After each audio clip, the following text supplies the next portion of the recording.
Saudações vascaínas a todos, Bruno do canal Giro Vascaíno para mais um vídeo aqui dedicado no canal, principalmente para falarmos muito do jogo de ontem entre Vasco 3, Melgar 0. Vitória Vascão, como diz o nosso Diniz, nosso comandante, o Vasco venceu por 3-0 ontem e está classificado para a próxima fase da Sul-Americana. Vamos falar um pouquinho sobre esse jogo. Vamos falar também uma coisa que a gente vem batendo nessa tecla há bastante tempo em relação ao elenco do Vasco. Existe uma carência enorme quando você olha para o banco de reservas e você não tem peças de reposição. O que podemos extrair desse primeiro tempo? Porque o segundo tempo parece que os caras precisaram ser colocados na tomada para tomar um choque, porque entraram totalmente desligados. E acho que foi até uma condição do próprio Diniz, mas a gente vai estar falando sobre isso dentro desse vídeo. Então conto com a sua participação para assistir esse vídeo do início até o fim, deixar o seu comentário, que é de mera importância, deixar o seu joinha, deixar o seu like, que ajuda bastante, e divulgue, se inscreva no nosso canal, ative o sino das notificações e também compartilhe. Quanto mais compartilhamento, mais o canal, mais esse vídeo vai ser recomendado para mais e mais vascaínos. Quer contribuir com o nosso canal? Se torne membro. É só você colocar aqui, eu quero me tornar membro. Vai ter a opção aí de se tornar membro a partir de R$ 2,99, um botãozinho. Se você não tiver cartão ou alguma coisa do tipo, me procura que a gente dá um jeito, a gente resolve isso. Tudo para ajudar aqui o nosso trabalho. Vamos lá. Vasco venceu o Melgar por 3-0, um jogo importante. Como a gente havia colocado ontem no nosso vídeo pela manhã, era um jogo que o Vasco precisava vencer, principalmente para recriar aquela autoestima que havia perdido na virada que tomou para o Fluminense no clássico de sábado. E conseguiu, realmente convenceu por 45 minutos.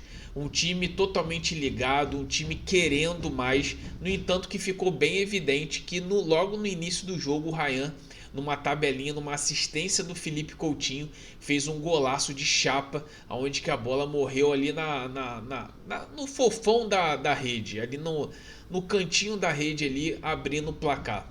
Depois o Vasco conseguiu controlar um pouco o jogo. É lógico que nós temos que colocar alguns pontos. O Melgar é um time muito fraco. O Vasco perdeu 2 pontos, como havíamos falado aqui sempre. O Vasco perdeu 2 pontos lá na casa deles. Era para ter sido o Vasco ter vencido, ainda mais com 2 gols de diferença. Tá? Então, simplesmente o Melgar vindo aqui em São Januário, era nítido que o Melgar é um time fraco.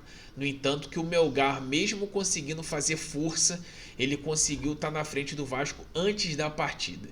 Então o Vasco conseguiu dominar, o Paulo Henrique fez o segundo gol, depois foi o Verratti, o nosso pirata, finalizando com 3-0. Um primeiro tempo de encher os olhos para o torcedor vascaíno.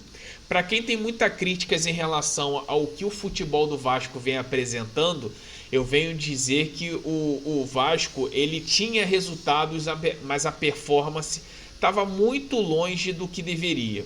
E aí, juntando com isso, acho que o Vasco poderia ter feito mais no segundo tempo.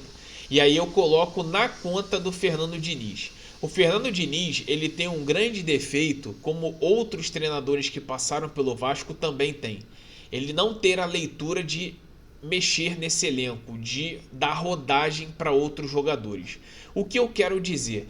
Naquele jogo contra, se eu não me engano, foi antes do Operário, o jogo contra o Fortaleza, que o Vasco estava vencendo de 3-0, ali não precisava ficar com o Verratti em campo, não precisava ficar com o Coutinho em campo, não precisava ficar com o Tietchan em campo, não precisava ficar com o Paulo Henrique em campo, não precisava ficar com o Piton em campo. Já listei 5 jogadores, além de Nuno Moreira, entre outros. O que você tem que fazer quando um jogo está decidido? Rodar o elenco, dar mais minutagem para outros jogadores. E o Diniz tem o mesmo defeito do Carille, tinha o mesmo defeito do Paiva, tinha o mesmo defeito de outros treinadores que passaram pelo Vasco. Não ter essa leitura de jogo. É muito difícil a gente ficar falando isso, por uma vitória de 3-0. Mas não dá pra gente ancorar que essa foi a melhor partida do Vasco, porque o nosso adversário é muito fraco. Nós queremos ver essa competitividade, essa jogabilidade contra o Bragantino, por exemplo, que é uma das equipes que está no G4 nesse início do Campeonato Brasileiro. Aí sim a gente vai ter uma alegria e principalmente a gente vai ver que realmente o que eles desempenham no treinamento está sendo feito na prática.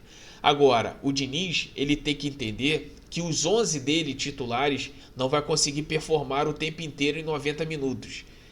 E aí ele fez as modificações. Por quê?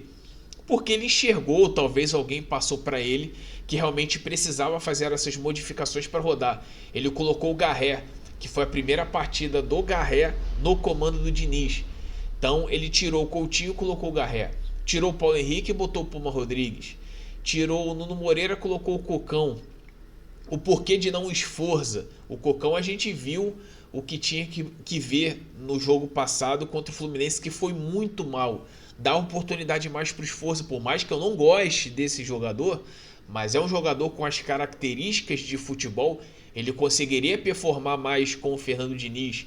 O porquê que o Zuccarello não teve oportunidades, o porquê que o GB não tem oportunidades nesse time. Era princípio. Poupa o Verratti, para que deixar o Verratti até o final com 3-0 no placar? Desgastar um jogador de 36 anos, entendeu? Que é o nosso principal matador, o nosso principal goleador. E aí acontece uma coisa do destino que a gente não quer, a gente tem que bater na madeira. Ele se lesiona por qualquer parte muscular, pela questão da idade, principalmente pela questão do calendário. E aí, Vasco, o que teremos? Tem que depender de Alex Teixeira, que já está em fim de carreira. Então eu acho que o Diniz tem que ter esse tato. Já está na hora do Diniz começar a preservar mais jogadores. Por mais que agora o Vasco vai enfrentar o Bragantino no sábado, depois terá um período aí de mais ou menos 10 dias por conta da data FIFA para enfrentar o São Paulo fora de casa.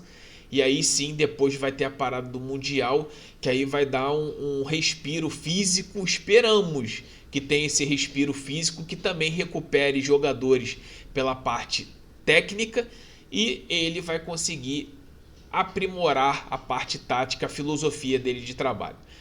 Resumindo, a vitória foi importante, a classificação veio. Vamos ver agora, a partir de amanhã, qual as probabilidades que o Vasco pode pegar.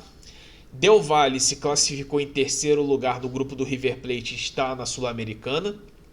A LDU, que tem altitude aqui no grupo do Flamengo, pode se classificar em terceiro ou até mesmo o Central Córdoba.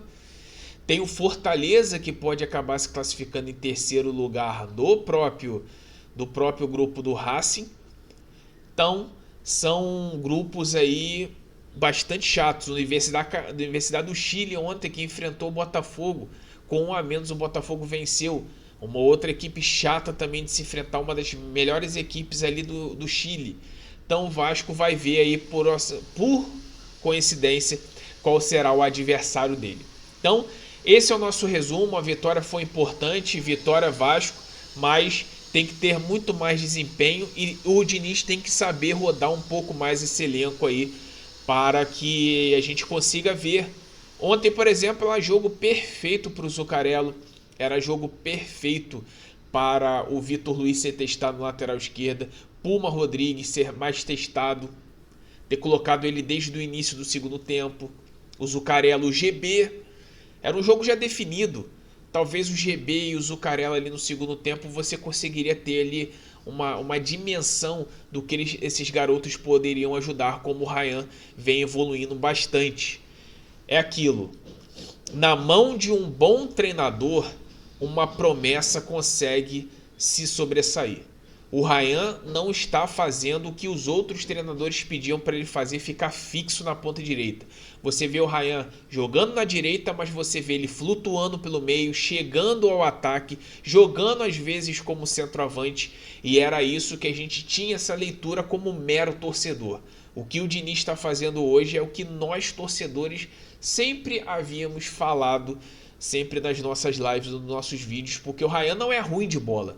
Ele precisa ser aprimorado, ele precisa ser direcionado para ele jogar pelas características dele, porque é um jogador que foi muito goleador na base, ele não vai perder as características, a sua essência de como jogar futebol. Andar de bicicleta é igual jogar futebol, ninguém desaprende. Então o Ryan tá voltando aí, vamos ver se realmente o Vasco vai conseguir segurar esse jogador no meio da janela ou mais para o final do ano. Esse é o nosso vídeo.